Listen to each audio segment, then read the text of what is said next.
नमस्कार। मैं बीके बहुगुणा उत्तराखंड रक्षा मोर्चा का अध्यक्ष आज फिर से आपके सामने प्रस्तुत हुआ हूँ कुछ चर्चा करने के लिए।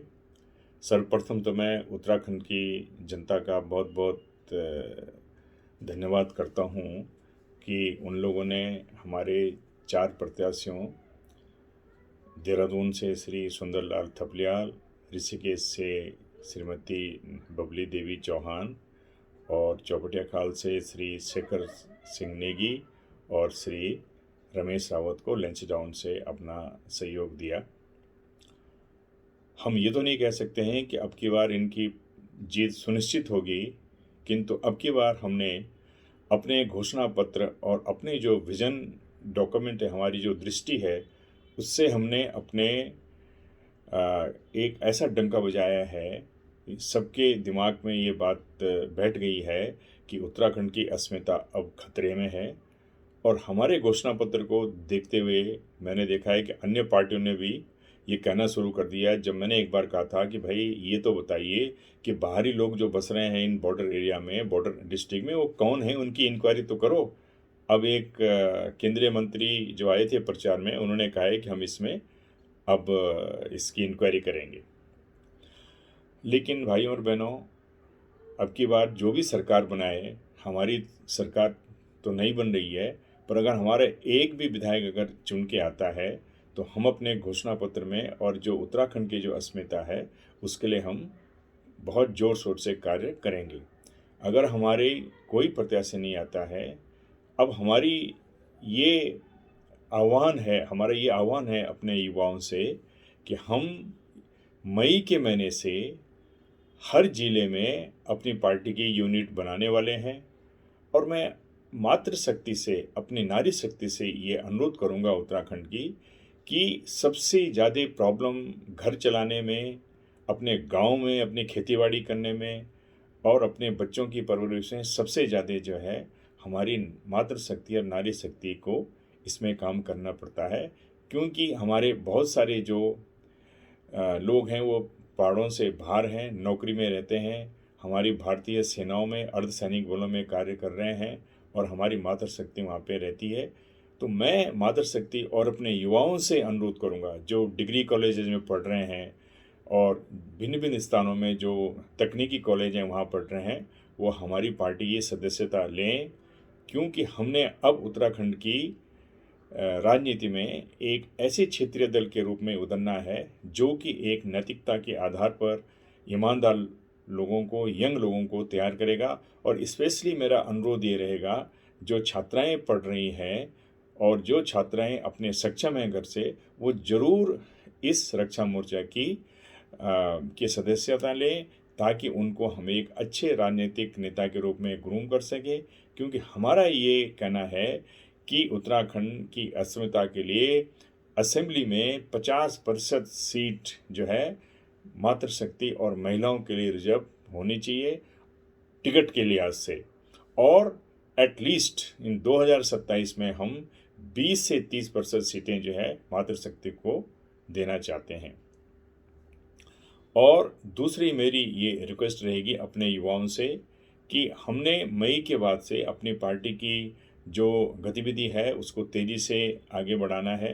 क्योंकि इन राष्ट्रीय दलों का जो अपने क्षेत्र के, अपने राज्य के विषय में जो इनकी परिचर्चाएं होती हैं, ये भूल जाते हैं कि इनका काम जो है अपने पैसे कमाने के अलावा जनता की सेवा करना भी है।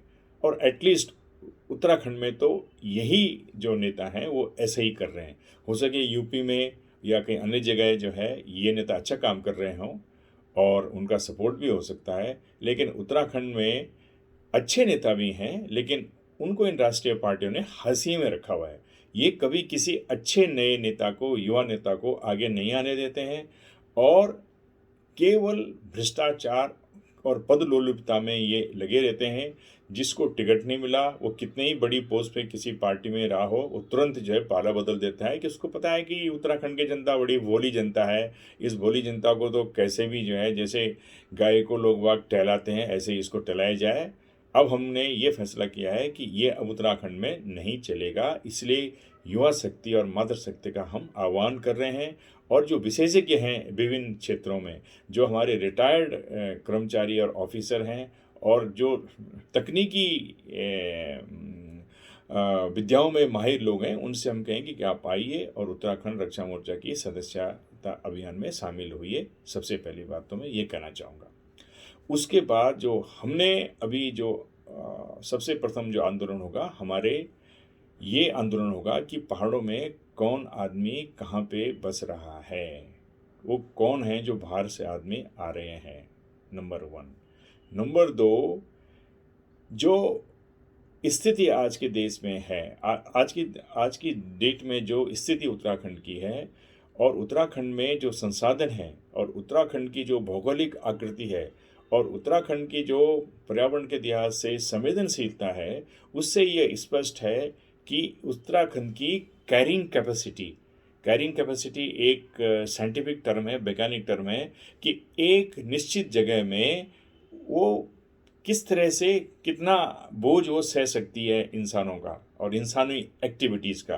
तो ये देखा गया है कि उत्तराखंड की जो कैरिंग कैपेसिटी है वो पूरी हो चुकी है, इसलिए उत्तराखंड के मूल निवासियों के अलावा किसी को ज़मीन खरीदने का अधिकार नहीं होना चाहिए। ये हमारी पहली मांग होगी, नंबर 1। दूसरी मांग ये होगी कि उत्तराखंड में एक ऐसा सख्त भू कानून लाया जाए जो हिमाचल की तर्ज पे होगा। और तीसरी हमारी ये बात होगी, हमारे बहुत सारे जो भाई हैं जो प्लेन एरिया में रहते हैं, उनके जो अगर वो बहुत पहले से यहाँ पे आए हैं तो उनको भी यहाँ की नागरिकता मिलनी चाहिए। तो हमारा इसमें, हम किसी के खिलाफ नहीं है, पर उत्तराखंड की अस्मिता के लिहाज से, उत्तराखंड की जो भौगोलिक और प्राकृतिक नैसर्गिकता को बनाए रखने के लिहाज से पहाड़ों में जो है ज़्यादा किसी को भी अब लैंड की रजिस्ट्री नहीं करने देनी चाहिए। सरकार को एक अध्यादेश निकालना होगा, नंबर 1। नंबर 2, यहाँ के युवाओं के लिए रोजगार के जो संसाधन, जो दरवाजे गवर्नमेंट ने बंद कर दिए हैं, वो खोलने पड़ेंगे। मेरा कहने का मतलब ये है कि ठेकेदारी प्रथा को ख़त्म किया जाए।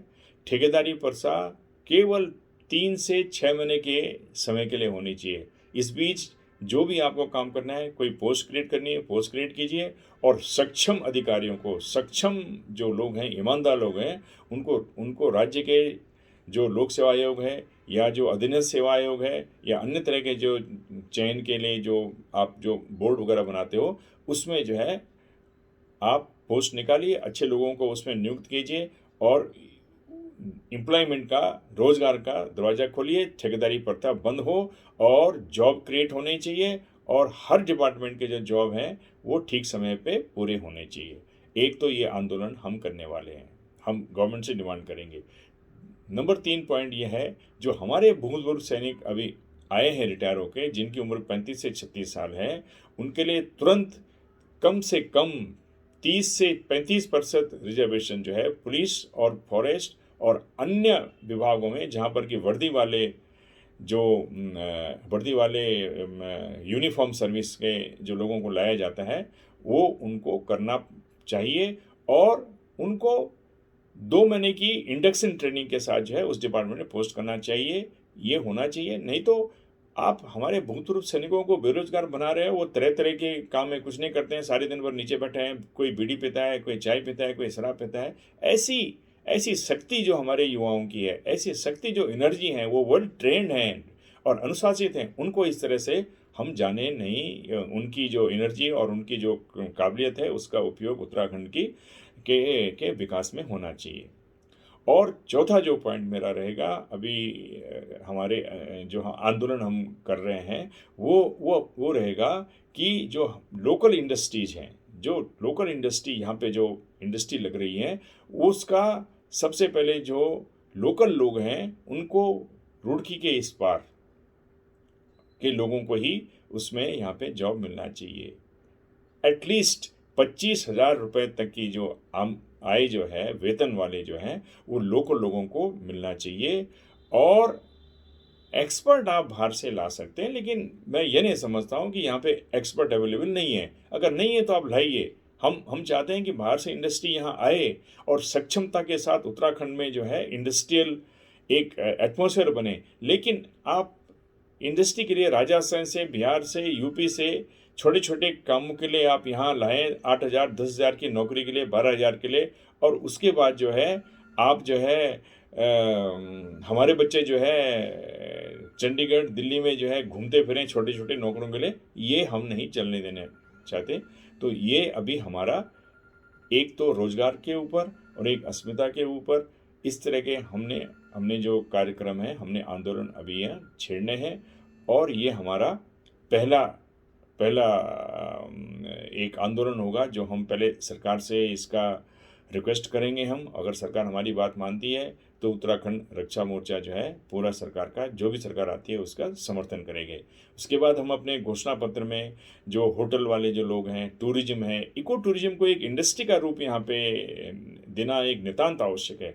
और इको टूरिज्म से हमारी जो नैसर्गिक सुंदरता है, जो ब्यूटी है हमारे पहाड़ों की, हिमालय की, उसको हम भुना सकते हैं, एक लाइवलीहुड हम जनरेट कर सकते हैं। वो सरकार को करना चाहिए। उसके लिए जो है गवर्नमेंट ऑफ इंडिया लेवल पे बहुत सारी सब्सिडीज अवेलेबल हैं और राज्य सरकार को एक डिसेंट्रलाइज्ड इको टूरिज्म के रूप में करना चाहिए, जो कि इकोलॉजिकली सस्टेनेबल हो, जो प्रकृति को कोई नुकसान ना पहुंचाए। इसी तरह से हम अपने घोषणा पत्र से हम आगे बढ़ते चले जाएंगे। सर्वप्रथम तो मैं सबको, जिन्होंने उत्तराखंड रक्षा मोर्चा का सपोर्ट किया है इस इलेक्शन में, सबको मैं फिर से एक प्रकार से मैं अपना नमस्कार कहता हूँ और उत्तराखंड के युवाओं से और माताओं से माताओं से आवेदन करता हूँ कि वो भारी संख्या में हमें उत्तराखंड रक्षा मोर्चा में वो आएँ, ज्वाइन करें और हमारे आंदोलन का हिस्सा बने। नमस्कार।